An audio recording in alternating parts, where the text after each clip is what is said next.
Hi everyone, it is Fitz with the Daily Delivery. Hope you are doing well. And today we return to my favorite topic. I know. I talk about it all the time, but it is really important, and Kansas State is in the midst of all the realignment going on around college football. For once, in a good position, because the Big 12 looks pretty strong and honestly doesn't look like it has any members that currently want to be taken by the Big 10 or SEC. If they want them, they can probably have them, because the money between what those two conferences will make on their upcoming media rights deals will far exceed what anyone in the Big 12 could probably muster, and certainly that's true for other conferences. Which brings me to today's topic, which is the ACC. Now, we all know they have this magical grant of rights contract that can't be broken.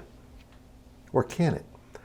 There's actually a pretty easy way that the Big 10 and SEC could breach the ACC and just take whomever they want, of course, with the cooperation of those institutions. Now, I know what you're going to say, particularly if you're from the ACC.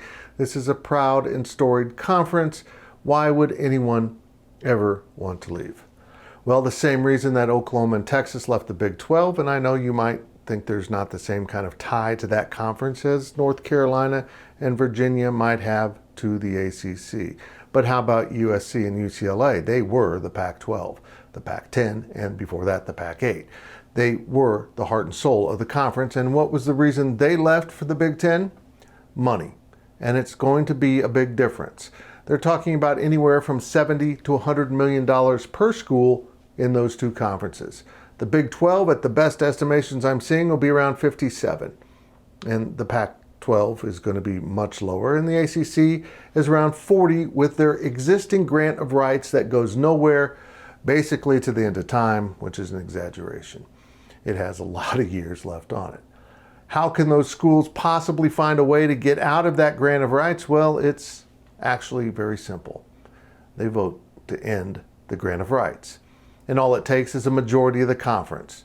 So if 4 schools determine that it's in their best interest to go to the Big 10, and 4 schools determine it's in their best interest to go to the SEC, they vote together and the grant of rights is done. Yep, that's all it takes in the ACC to get out. And I know if you're the ACC, you're going to react the same way I did as the Big 12. Ain't not going to happen. No way. It's going to happen if they really want the money. And what will that mean for the Big 12?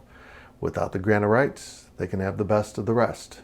And I got to tell you, there's some pretty good schools that'd be left on the table.